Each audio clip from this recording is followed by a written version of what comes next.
En aquel tiempo, en el corazón de un reino donde los exuberantes salones de un palacio resonaban con el murmullo de la nobleza, las convenciones eran tan extrañas como fascinantes. Secretos ocultos bajo capas de seda y encajes, costumbres extrañas cobraban vida en el esplendor dorado del más grandioso de los palacios. Hola viajeros de la historia, hoy conoceremos los secretos inmundos del Palacio de Versalles. ¿Tienes curiosidad por saber cómo hacían sus necesidades allí? Antes ya deja tu super like y sin más preámbulos, vamos al video.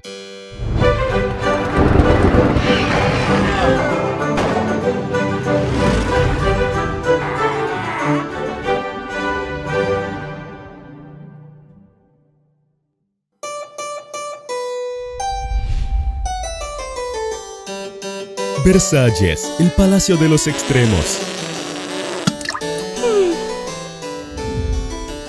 En el epicentro del poder francés, el Palacio de Versalles se alzaba como un faro de lujo y opulencia. Situado al suroeste de la ciudad de París, Versalles fue el corazón palpitante de la monarquía absoluta francesa durante los siglos XVII y XVIII. Sus corredores dorados, repletos de arte y cultura, albergaban una intrigante mezcla de política, intrigas y costumbres peculiares. Sin embargo, la historia de Versalles no se limita a la política y a los banquetes extravagantes. Detrás de la fachada dorada se escondían costumbres y rituales extraños que incluso a los más aventureros de nosotros nos harían levantar una ceja.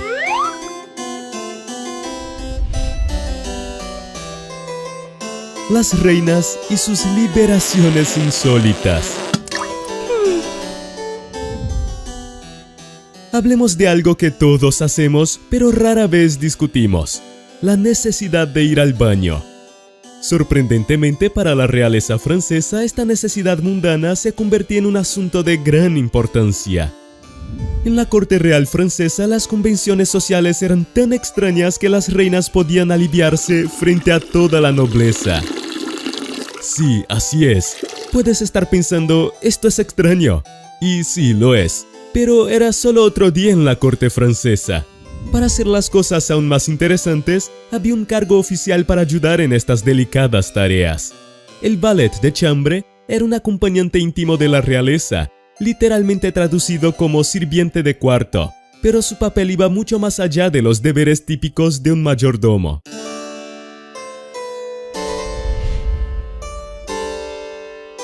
El arte de ir al baño en público.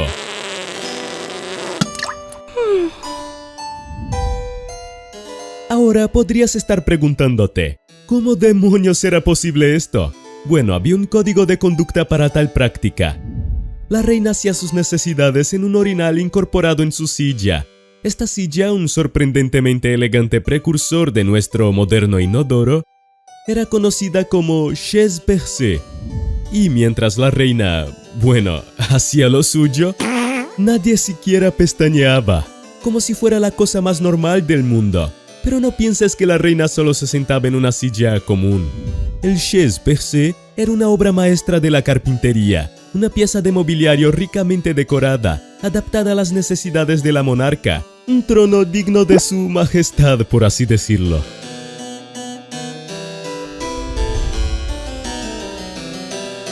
Cuando el perfume sustituye al baño.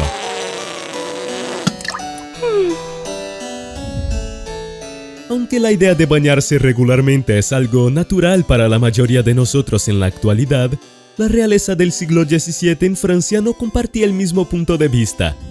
Versalles, a pesar de toda su grandeza, carecía de las adecuadas instalaciones de plomería para baños modernos. En consecuencia, la higiene personal era algo, digamos, un poco olvidado. Los baños eran infrecuentes, a menudo considerados perjudiciales para la salud. En lugar de agua y jabón, el perfume era el método de limpieza preferido. Y no estamos hablando de un simple rociado de perfume, sino de litros de perfume aplicados a diario. La reina María Teresa era tan aficionada a las fragancias que era conocida como la reina de los perfumes.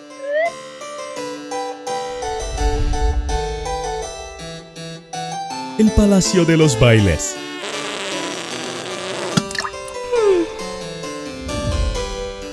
El Palacio de Versalles no era solamente un lugar de política y perfumes, sino también de fiestas sin fin. Bailes de máscaras extravagantes, opulentas cenas y presentaciones de música y danza ocurrían regularmente, dando al palacio una reputación de ser un centro de diversión continua. Sin embargo, hay un lado más oscuro en estas festividades.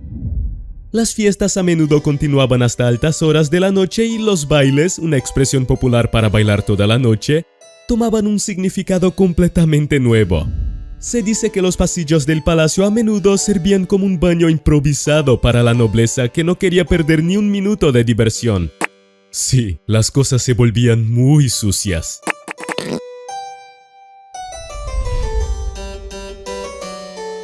Cuando el rey lo hace, todos lo hacen.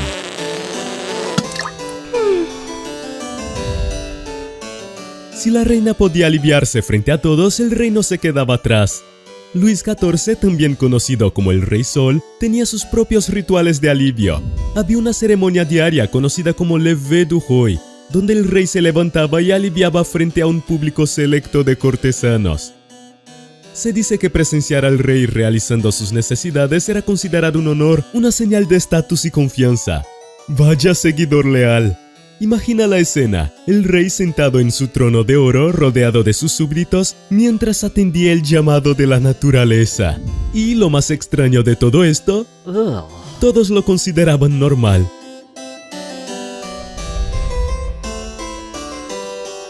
Los siervos del estómago real.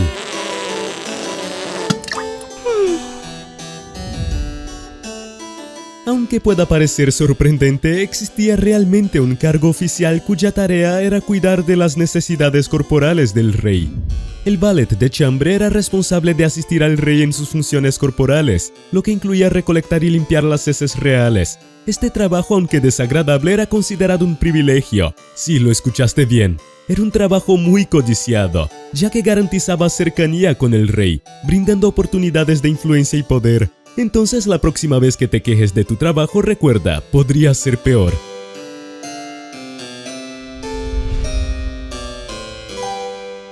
El Petit Coin.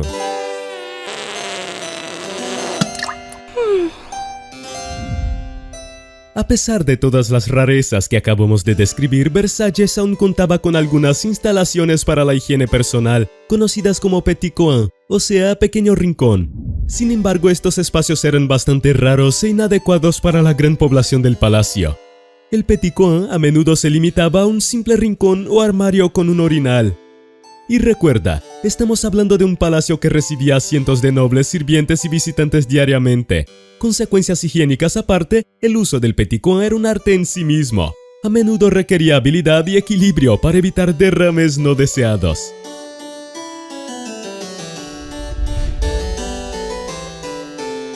La revolución higiénica.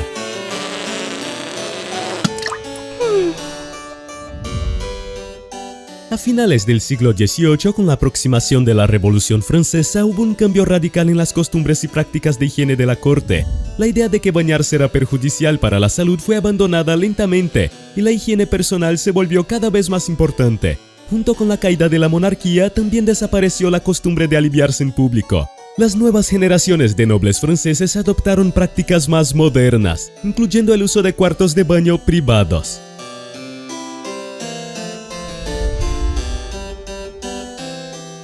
El legado de Versalles.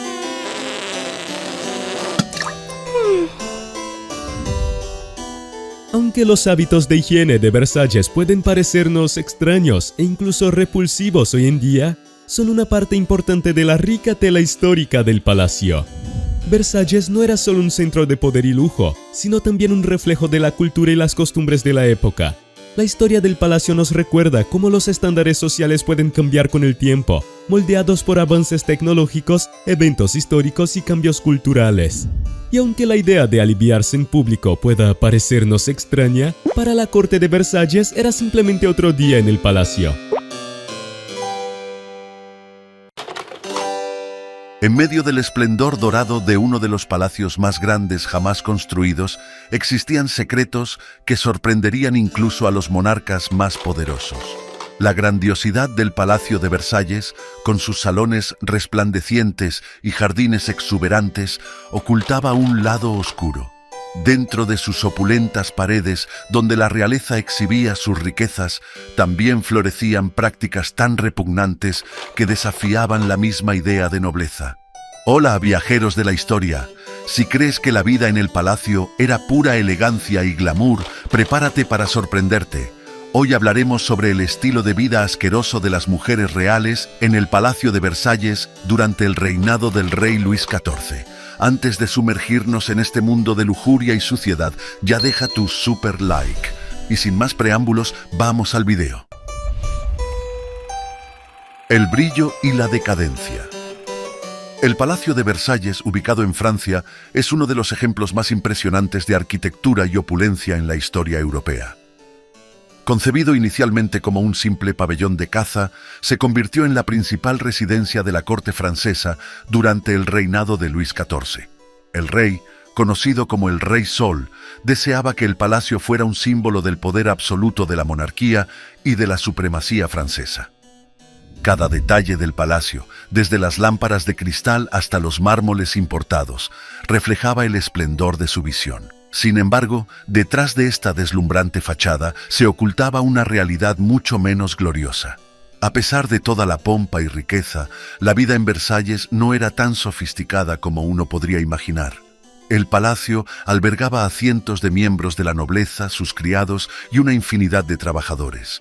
Con una población flotante que a menudo llegaba a miles de personas, el palacio se convertía en una ciudad dentro de otra, pero sin la infraestructura necesaria para lidiar con tanta gente. La ausencia de sistemas modernos de saneamiento transformaba la vida diaria en un verdadero desafío. No era raro que los nobles, vestidos con lujosos trajes, tuvieran que lidiar con condiciones que hoy consideraríamos insalubres. Las mujeres de la corte, en particular, vivían en un ambiente donde la apariencia externa era de suma importancia, pero donde la higiene personal era descuidada. Los enormes vestidos de seda, llenos de encajes y adornos, ocultaban la suciedad que se acumulaba en cuerpos que rara vez veían agua.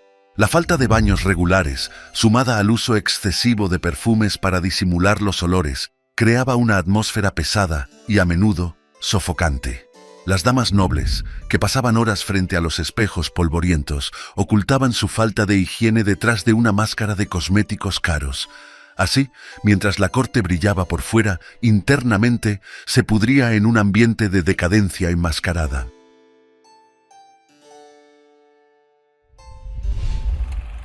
El problema de la higiene. En el siglo XVII, la higiene personal era vista con desconfianza y hasta con cierto desprecio en muchos círculos de la nobleza. En Versalles, donde las apariencias lo eran todo, el baño se consideraba una práctica peligrosa, capaz de abrir los poros del cuerpo a enfermedades mortales. Así, las mujeres de la corte preferían usar perfumes para enmascarar los olores naturales, creyendo que eso era suficiente para mantener la pureza de sus cuerpos. En realidad, lo que se hacía era solo disfrazar la suciedad que se acumulaba durante días, semanas y en algunos casos meses, sin una limpieza adecuada. Los baños, cuando se daban, eran verdaderos eventos. Involucraban la preparación de enormes bañeras, a menudo en el centro de las habitaciones, donde el agua se calentaba en grandes calderas. La nobleza, sin embargo, consideraba esta práctica arriesgada, temiendo que la exposición prolongada al agua pudiera causar enfermedades. Como resultado, muchas mujeres preferían limpiarse solo con paños húmedos, enfocándose en las partes visibles del cuerpo. Esta práctica, sumada al uso de capas de ropa pesada, creaba un ambiente propicio para el desarrollo de infecciones y otras enfermedades de la piel. Sin embargo, en lugar de tratar estas condiciones de manera adecuada, las damas de la corte simplemente añadían más polvo y más perfume, en un intento desesperado de mantener las apariencias. El uso de pelucas, que se pusieron de moda durante el reinado de Luis XIV, solo empeoraba la situación. Estas pelucas, hechas de cabello natural y tratadas con productos químicos, rara vez se lavaban. Con el tiempo, se convertían en refugios para piojos y otras plagas.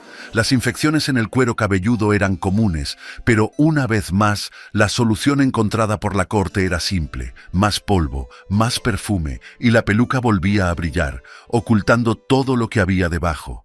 La ironía es que, mientras el Palacio de Versalles brillaba con el esplendor de la moda y la riqueza, sus habitantes vivían en condiciones que, hoy, consideraríamos repulsivas. La privacidad despedazada. En Versalles, la vida privada prácticamente no existía. El palacio, con su vasta extensión de corredores, habitaciones y salones, era un lugar donde la intimidad era constantemente invadida. Las mujeres de la corte, siempre rodeadas de damas de compañía y criados, tenían poco o ningún espacio para sí mismas. Desde el momento en que despertaban hasta la hora de dormir, sus vidas eran un espectáculo público.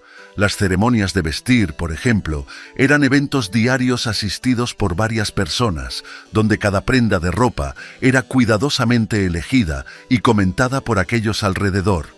Los aposentos, donde se esperaba encontrar un poco de paz, eran a menudo compartidos con otras personas. Incluso las habitaciones privadas de las damas de la corte rara vez eran de uso exclusivo, con sirvientes y otras damas entrando y saliendo a lo largo del día. Además, la arquitectura del palacio no favorecía la privacidad. Las paredes delgadas y las puertas constantemente abiertas permitían que cualquier conversación, por más íntima que fuera, pudiera ser escuchada por aquellos que pasaban por los corredores. Esto creaba un ambiente de constante vigilancia, donde cada palabra, cada gesto era potencialmente conocido por todos.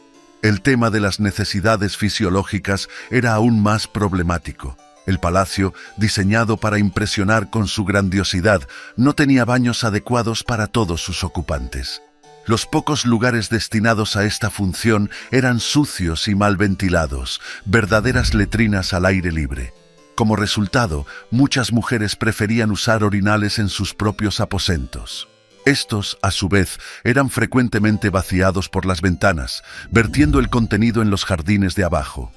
No era raro que los visitantes de Versalles, al caminar por los famosos jardines del palacio, fueran sorprendidos por estos desagradables regalos. Era una práctica común, pero que revelaba la cara menos glamorosa de la vida en la corte. Higiene íntima femenina.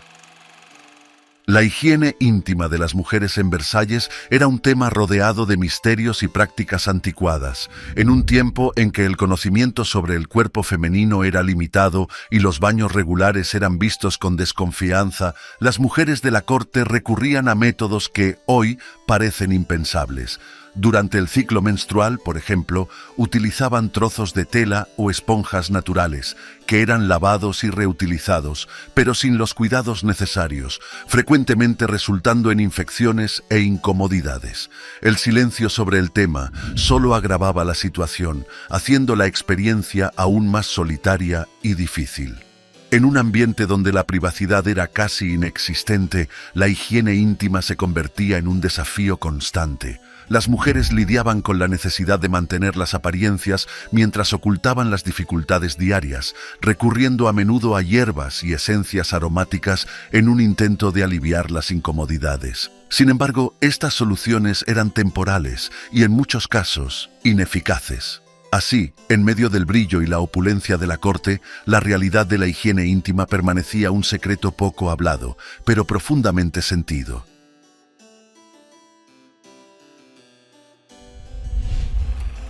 Moda, belleza y enfermedades. La obsesión por la moda y la belleza en Versalles era notoria, y las mujeres de la corte estaban dispuestas a cualquier sacrificio para mantener su apariencia impecable. El uso de cosméticos era generalizado, y la composición de estos productos dejaría a cualquier dermatólogo moderno horrorizado. Los polvos blancos, que daban el famoso aspecto pálido a las damas de la corte, estaban hechos con plomo, un metal pesado y tóxico. El uso continuo de estos productos llevaba a serios problemas de salud, como la deterioración de la piel, dolores de cabeza crónicos y, en casos extremos, la muerte por envenenamiento. Sin embargo, la presión social para mantener la apariencia superaba el miedo a los efectos secundarios. Además de los cosméticos, estaba también la cuestión de los corsés. Estas piezas de ropa, usadas para afinar la cintura y moldear el cuerpo según los estándares de la época, eran extremadamente ajustadas. Las mujeres de la corte soportaban el dolor y la incomodidad causados durante horas, día tras día. Los corsés comprimían los órganos internos, dificultaban la respiración y causaban desmayos frecuentes. Aún así, no usarlos era impensable. La belleza, en Versalles, era algo a ser conquistado a cualquier precio, incluso si eso significaba sacrificar la propia salud. Las enfermedades también eran un problema constante. Enfermedades de la piel, infecciones e incluso epidemias barrían el palacio de vez en cuando. La viruela, en particular, era una amenaza constante. Las cicatrices dejadas por la enfermedad eran frecuentemente ocultas bajo capas de maquillaje, pero los efectos en el cuerpo y en la salud eran permanentes. En un ambiente donde el cuidado de la salud era frecuentemente secundario en relación con el mantenimiento de las apariencias, las enfermedades se propagaban rápidamente. Sin embargo, en lugar de buscar tratamientos eficaces, las damas de la corte preferían confiar en remedios caseros y supersticiones. El precio de esta negligencia era alto, pero para ellas la apariencia seguía siendo la prioridad absoluta.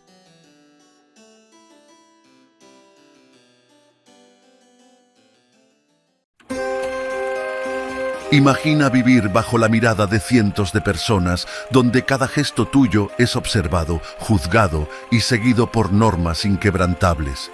En un mundo lleno de reglas extrañas y rituales excéntricos, el poder no solo se ejercía, sino que se escenificaba como un teatro público, un lugar donde la privacidad no existía y hasta los momentos más íntimos estaban guiados por tradiciones que, para nosotros, parecen impensables. Hola, viajeros de la historia. ¿Alguna vez has imaginado estar obligado a presenciar el baño del rey o ser testigo de su ritual matutino? Hoy hablaremos de las reglas de etiqueta más absurdas del Palacio de Versalles. Pero antes de sumergirnos en este espectáculo tan extraño, deja tu super like y sin más preámbulos, vamos con el video. La presencia constante de espectadores. En el Palacio de Versalles, la privacidad no existía. La vida del rey y la reina era un auténtico espectáculo público. El momento de despertar, conocido como Le Lever, iba acompañado de una serie de complejos rituales. A primeras luces del día, nobles de distintas patentes se reunían en el cuarto del rey Luis XIV para presenciar su despertar. El orden de quién ayudaría al monarca a vestirse se seguía religiosamente, y el simple acto de entregarle una prenda de ropa al rey era una forma de mostrar cercanía y prestigio. La corte funcionaba como una especie de jerarquía teatral, donde cada noble luchaba por tener su momento de atención. Y por la noche, el coucher, el ritual de ir a la cama, no era menos formal. Toda la rutina real se hacía bajo miradas atentas, reforzando el poder simbólico del monarca. El privilegio de sostener una vela. Uno de los mayores privilegios en la corte era sostener una vela para el rey o la reina mientras caminaban por los pasillos del palacio por la noche. Esta tarea aparentemente simple llevaba consigo un gran peso simbólico. Quien tenía el honor de iluminar el camino real mostraba su estatus frente a los demás nobles. Era una oportunidad única para mostrar su relevancia, ya que solo las figuras más importantes de la corte podían ser vistas realizando tal tarea. La luz que guiaba al rey también iluminaba al noble que la sostenía, una metáfora perfecta para la constante competencia en la corte de Versalles.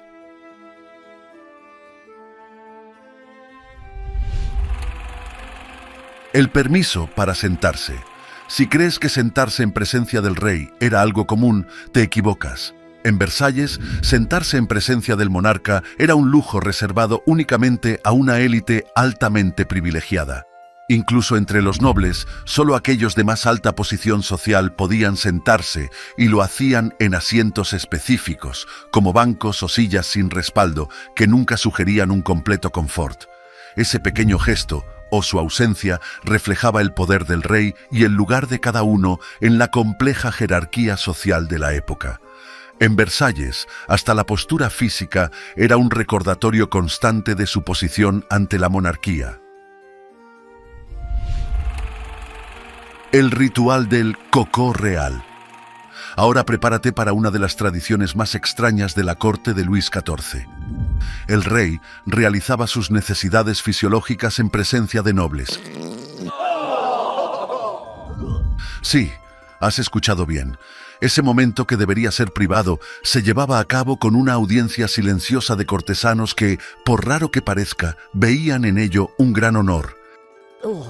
Era parte de la vida cotidiana real, donde el poder del monarca se extendía a todas las esferas de la vida.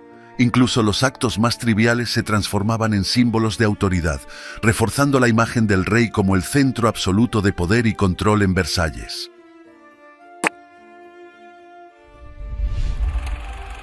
La vestimenta obligatoria. La ropa en la corte de Versalles no era solo una cuestión de moda, sino de estatus y poder.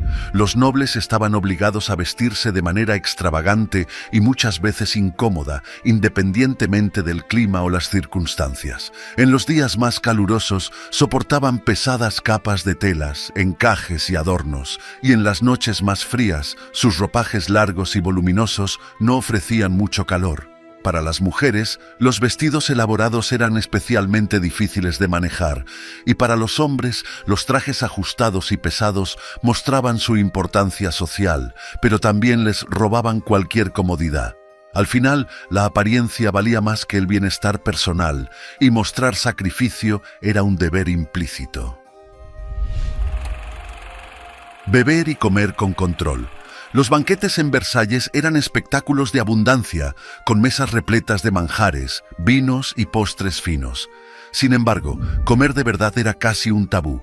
Mostrar placer al comer se consideraba una falta de control. Los nobles apenas tocaban la comida, y muchos solo fingían comer, manteniendo una postura erguida y la mirada distante. El comportamiento en la mesa era tan calculado como cualquier otro aspecto de la vida en la corte. Demostrar apetito era una debilidad y en cambio se valoraba el autocontrol, como si incluso el placer de comer pudiera considerarse una distracción indigna de la nobleza. La etiqueta del abanico. Si las palabras estaban controladas y las acciones reguladas rígidamente, el abanico ofrecía una rara oportunidad de comunicación silenciosa y secreta. Las damas de la corte dominaban el complejo arte de la etiqueta del abanico, usando movimientos sutiles para transmitir mensajes. Abrir y cerrar el abanico rápidamente podía indicar impaciencia, mientras que esconderlo parcialmente podía sugerir interés en alguien. Las reglas de Versalles permitían pocos momentos de intimidad o autenticidad, por lo que el abanico se convertía en una herramienta poderosa para disimular intenciones o incluso engañar a los rivales. En un mundo donde cada palabra podía ser interpretada y cada gesto vigilado, este lenguaje silencioso ofrecía a las damas una forma de control. Besar las ropas del rey. Demostrar lealtad al rey de Versalles no se limitaba a palabras o actos grandiosos. En ocasiones solemnes, los nobles debían besar las ropas del monarca como señal de respeto y sumisión. Un gesto que, para nosotros, parece exagerado, era considerado un gran privilegio. Besar el borde del manto del rey o la reina era una forma de reafirmar la rígida jerarquía que regía ese universo. No solo era una demostración de servidumbre, sino también un recordatorio constante de que, en Versalles, el poder residía en cada detalle, incluso en los pliegues de las vestiduras reales. El ritual del baño público. Si te parece extraño bañarse en público, prepárate. El rey de Versalles, en algunas ocasiones, se bañaba ante la corte. Este acto, que hoy consideramos íntimo, se transformaba en un espectáculo real, reforzando la idea de que el monarca no tenía nada que ocultar. Los nobles observaban en silencio mientras el rey se lavaba, y algunos incluso ayudaban en el proceso, secándolo o ofreciéndole perfumes. Esto demostraba no solo la devoción de los nobles, sino también el poder del rey sobre sus súbditos, que veían incluso los momentos más personales como parte de su papel político y social. La supervisión de la reina al dar a luz. Cuando la reina daba a luz, toda la corte estaba presente para presenciar el momento. El nacimiento de un heredero era un evento público, pues la legitimidad de la línea real debía garantizarse. No había espacio para secretos o dudas, y la presencia de los nobles servía para asegurar que el bebé que nacía era realmente de la monarquía. En ese momento, la privacidad, tan rara en Versalles, desaparecía por completo. Era una situación de total exposición, pero vista como necesaria para el mantenimiento del orden y la continuidad dinástica.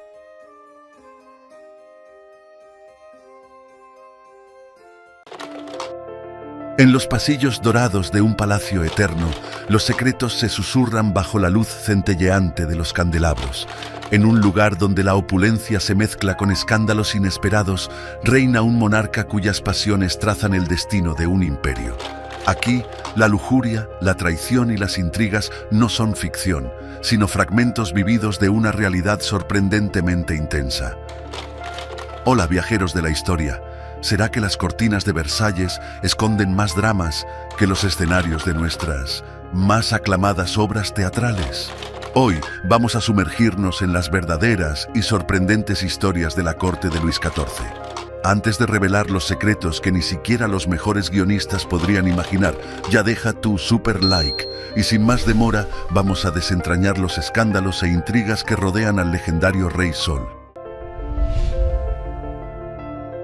En el vibrante teatro de la corte francesa del siglo XVII, las historias se entrelazan como las ramas de una antigua vid. Al principio tenemos a Luis XIV, aún adolescente, siendo cuidadosamente preparado para los deberes de la realeza. Y no pasó mucho tiempo, con apenas 15 años, su madre comenzó a buscar a alguien adecuado para enseñar al joven rey los caminos de la procreación. ¿Con quién perdería el rey su virginidad? Era vital para Luis generar un heredero y un suplente para asegurar el futuro de la línea real. Aurora Fonguet, consultora histórica, cuenta lo difícil que fue para la reina encontrar a la candidata ideal. Una mujer discreta, con experiencia moderada, saludable y atractiva, pero no deslumbrante, para no robar completamente la escena. La elegida fue Catalina Henriette Bellier, una de las damas de la reina, también llamada Catalina de un ojo. A pesar de ser considerada poco atractiva y tener solo un ojo, Catalina cumplió su tarea con éxito.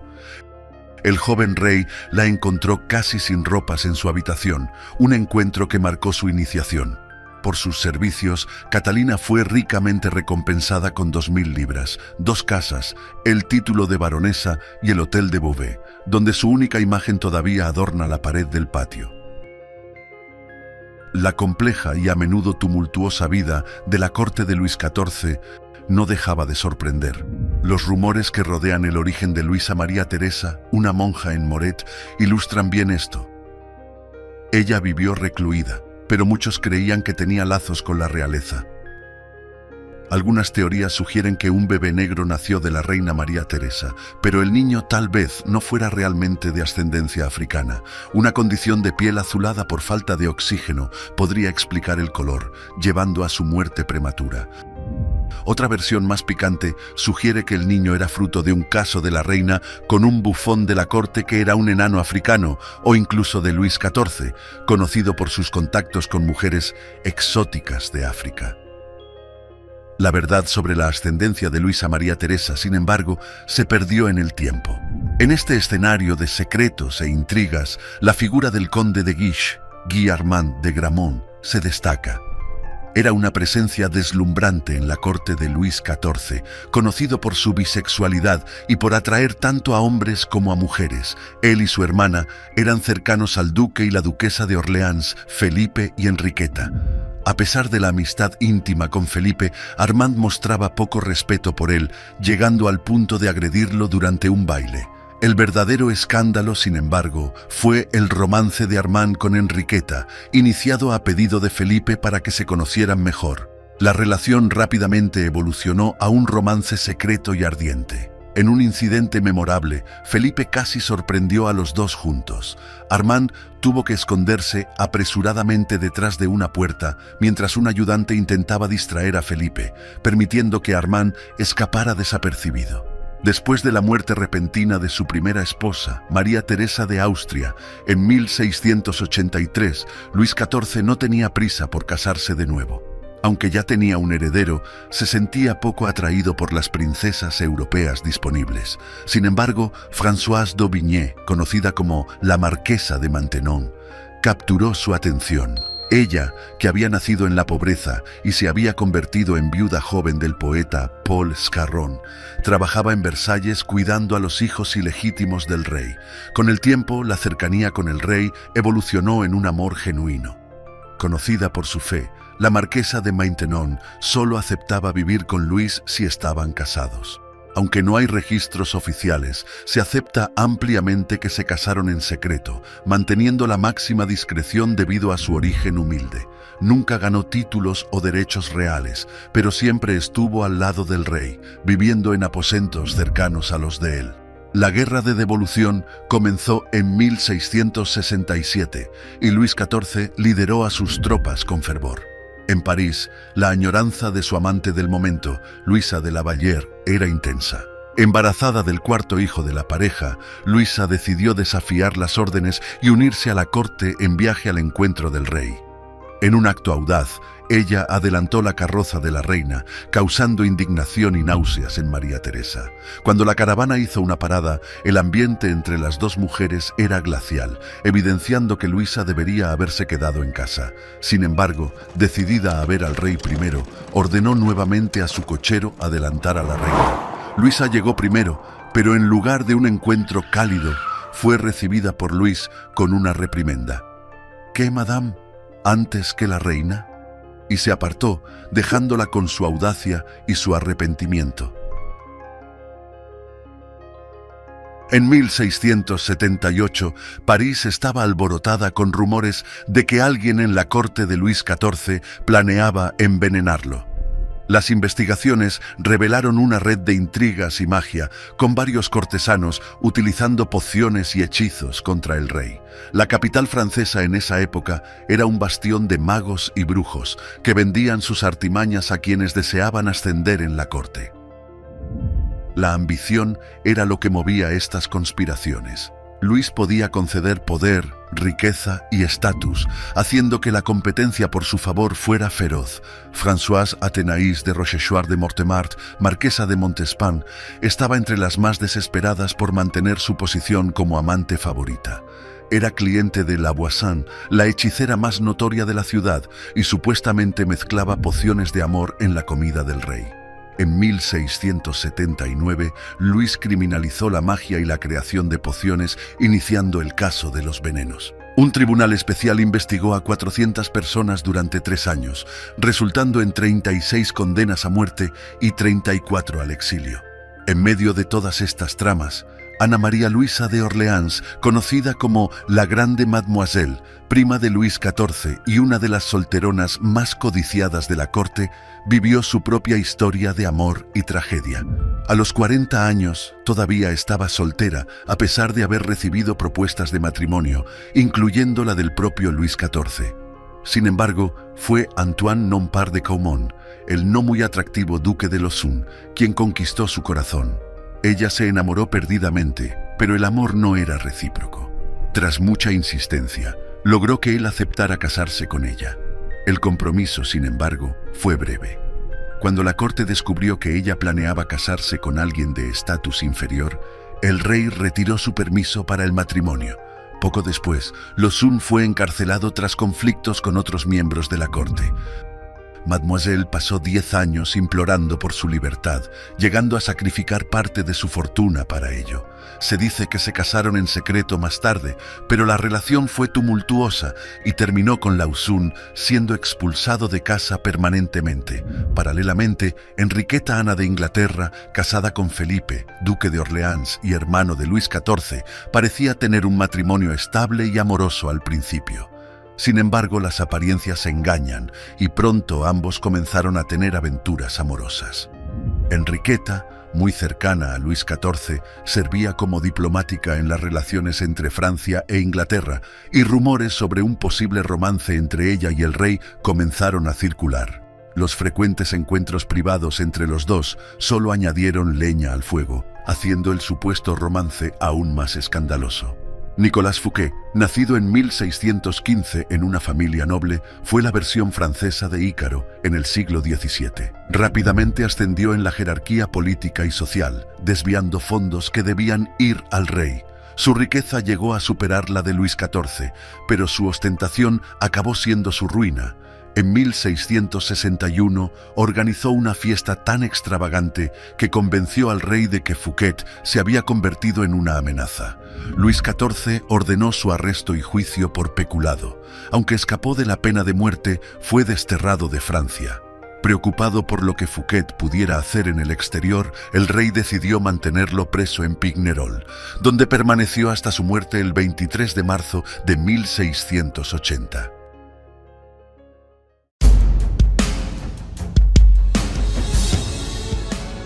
Así, la vida en la corte de Luis XIV se desenrollaba en una red de pasiones, intrigas, escándalos y conspiraciones, reflejando la complejidad y el esplendor del reinado del Rey Sol. Dado todo el esfuerzo meticuloso para encontrar a la mujer ideal para la iniciación de Luis XIV, dime, si fueras el joven rey, ¿preferirías perder la virginidad con Catalina de un ojo o pasar por la presión de generar un heredero mientras toda la corte observa? Tu perspectiva es valiosa para nosotros, así que deja tu comentario y únete a la conversación. No olvides dejar tu like en el canal, esa acción ayuda mucho. Y si encontraste esta inmersión en la historia relevante o al menos divertida, comparte. Hasta la próxima y nos vemos pronto. Que estén en paz, que Dios los bendiga.